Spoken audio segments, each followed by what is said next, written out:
This is Jason Clark, Extension Soil Fertility Specialist here at South Dakota State University.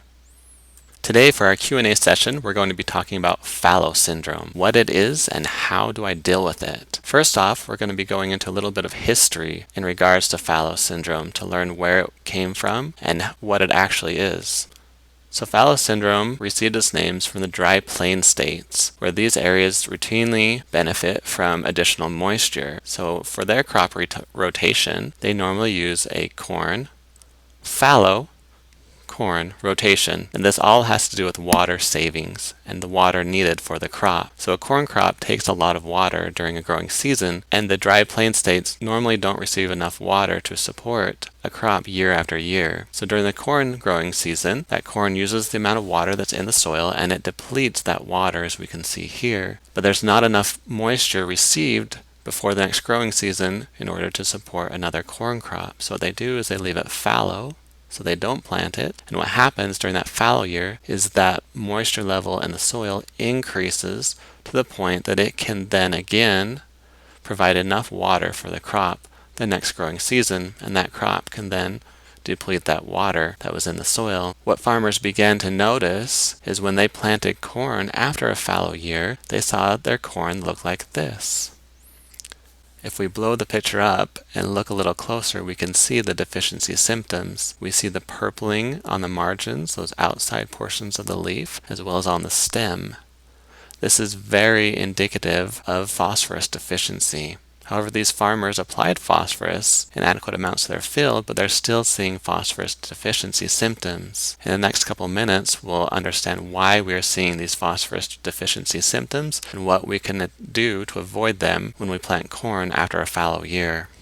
So first of all, we have our corn plant here. We planted it, it's beginning to grow. So as it begins to grow, it sends down roots into the soil. And since phosphorus is an immobile nutrient, meaning it doesn't move very much in the soil. It doesn't move with the water and to be taken up into the roots like nitrogen does. So what happens is that where the roots grow in this zone around the plant is about where those plants can take up phosphorus in the plant. So the phosphorus is taken up in the plant in this area. However, that's not enough phosphorus for the plant to avoid deficiency symptoms. It still needs more. So in a normal year, what happens is that the corn plant, as we can see here, then talk to the mycorrhizae in the soil, and they will come up with an agreement.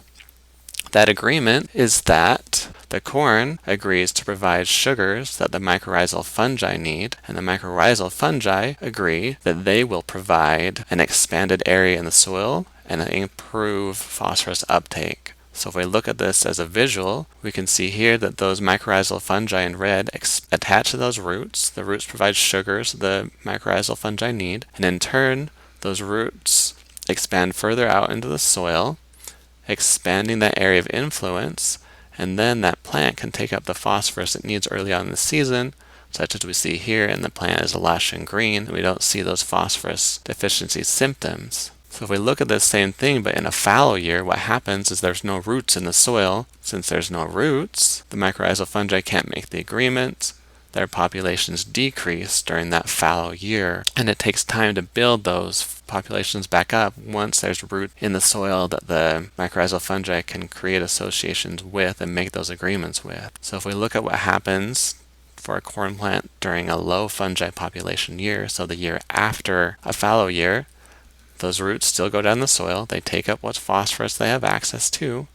However, there's no fungi in the soil or a very low population, so they can't make that agreement. So what the corn has to do, it can still get the phosphorus it needs, but then it'll have to work harder. So it has to send those roots out into the soil, expand them, and then take that phosphorus up in the soil. However, this takes time, so most likely we're going to see a decrease in yield, smaller plants early on this season, and they will recover. However, that recovery is probably going to come at a cost at lower yield. So some things to kind of avoid these phosphorus deficiency symptoms after a fallow year are a few things that we're going to go over now. So first of all, fallow syndrome can be lessened or become less potential to see if we've planted a cover crop. So in a year like this last year, where we have a lot of fields that weren't planted, because of the wet springs that we had. We can plant a cover crop, and those cover crops have roots in the ground, and they can create those relationships with fungi, and then keep that population up, so when we grow corn the next year, we still have a good population of fungi in the soil that can help take up that phosphorus that the corn plant needs.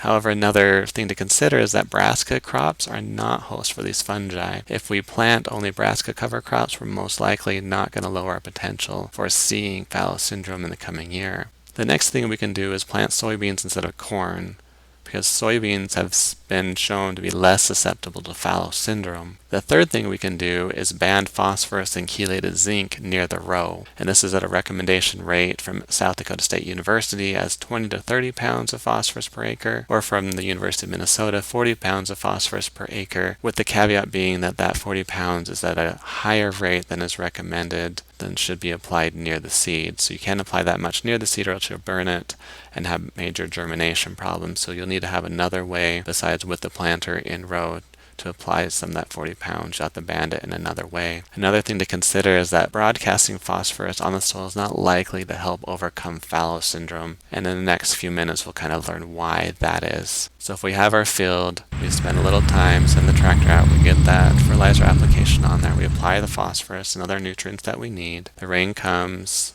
phosphorus gets incorporated into the soil. We plant our crop, and that crop sends down roots.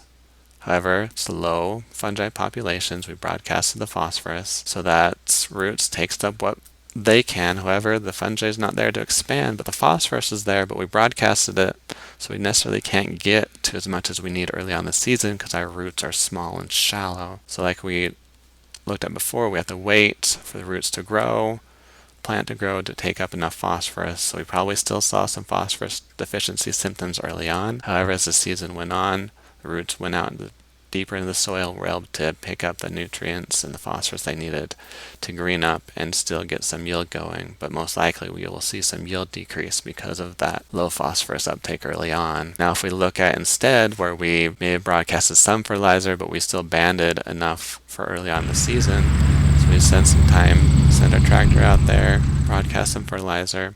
So we see generally fertilizer evenly distributed in the soil. However, we know that we need more than this. The next thing we do is we go out there with the planter in another way. We band that fertilizer near the soil. So that banded phosphorus fertilizer, that 20 to 30 pounds or more, is in the soil near where we're going to plant our corn crop. So if we kind of flip this on its side, and then we have, instead of seeing that line, that circle represents that phosphorus band next to that row. As that corn plant begins to grow, it sends down those roots, and that fertilizer band is within that area of influence the roots have, so they can take out that phosphorus. So early on, not only do they have access to the phosphorus that was broadcast or the phosphorus that is simply inherent in our soil due to parent material, it can use that, plus it can use that banded phosphorus fertilizer to avoid phosphorus deficiency symptoms early on in the season. And even then, what that does is it gives the plant enough time to keep growing, send that roots out, and get the rest of that phosphorus it needs as the season progresses. So just as a quick reminder, a few things to consider when we're facing growing corn after a fallow year. If we grew cover crops, we have a chance that we're less susceptible to see fallow syndrome symptoms in the coming year. However, remember the caveat with brassica crops, they're not hosts for fungi. We can also plant soybean instead of corn, or we can ban that phosphorus and zinc near the row so those roots early on can get at that phosphorus they need. So thank you for your time. I hope this answers some of your questions regarding fallow syndrome, what it is, and how we can deal with it. If you have any further questions regarding fallow syndrome, please feel free to contact me. My information is in the bottom left corner of your screen.